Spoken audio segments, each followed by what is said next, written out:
Hi வணக்கம் உறவுகளே, நான் உங்கள் மல்லிகடை போனா. நிறைய பேர் என்கிட்ட வந்து கேட்குறது பார்த்தீங்கன்னா, இன்வெஸ்ட்மெண்ட்டே இருக்கக்கூடாது, ஆனால் வந்து ப்ராஃபிட் இருக்கணும். ஒரு நாளைக்கு 2000 வச்சுனா நான் சம்பாதிக்கணும் அப்படின்னு நினைக்கிறாங்க. ஸோ அவங்களுக்கு தான் இந்த வீடியோ. நான் இப்போ வந்து கீரை வந்து பார்த்தீங்கன்னா, எங்கள் வீட்டாண்ட வந்து நான் பொத்தூரில் இருக்கேன். நிறைய இங்கே வந்து பார்த்தீங்கன்னா விவசாயம் பண்ணி கொடுக்குறாங்க. நிறைய ஒரு 3 மணிக்கு மேலே பார்த்தீங்கன்னா வண்டியில் 2 வீலரில் மூட்டையாக கீரை வந்து பெண்கள் வந்து எடுத்துகிட்டு போய் சேல்ஸ் பண்ணிட்டு இருக்காங்க. அதில் நானே ஒரு 2-3 பேருக்கு வந்து நான் அது சொல்லி விட்டேன். அந்த ஐடியா நல்லா பண்ணிட்டு இருக்கேன்னு சொல்லியிருக்காங்க. ஆனால் இன்னும் மேலே ஒரு டிப்ஸ் என்ன தெரியுங்களாங்க, நம்ம ஒரு பொருளை வந்து பதப்படுத்தி விற்கும் போது அதுக்கு இன்னும் மவுசு ஜாஸ்தி.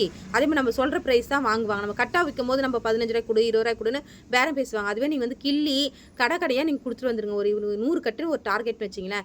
அது வந்து காலையிலே வந்து வாங்கிட்டு வந்து ஆஞ்சிட்டு ஒரு கவரில் போட்டு, ஓட்டை போட்ட கவரில் போட்டு நீங்கள் வந்து கடைக்காரங்களுக்கு கொடுத்துட்டிங்கன்னா, அவங்க ஈவினிங் வந்து வச்சாங்கன்னா கஸ்டமர் வந்து ஒரு கடைக்கு ஒரு 10 கட்டு கொடுத்தா கூட 10 கடை பிடிச்சிங்கன்னா போதுங்க. உங்களுக்கு 100 கட்டு ஆகிடுதா, ஒரு கட்டுக்கு 20 ரூபா நீங்கள் ப்ராஃபிட் வச்சா கூட கண்டிப்பாக நீங்கள் வந்து ஒரு 1500 2000 ரூபாய் ப்ராஃபிட் மட்டும் சம்பாதிக்கலாம். கீரையோட ரேட்டு தனி. நான் கிள்றதுக்கும் அந்த பாக்கெட்டுக்கு மட்டும் உங்களுக்கு வந்து பார்த்தீங்கன்னா 20 ரூபா கண்டிப்பாக கிடைக்கும். இது ட்ரை பண்ணி பாருங்கள், நல்லா சக்ஸஸ் ஆகும்.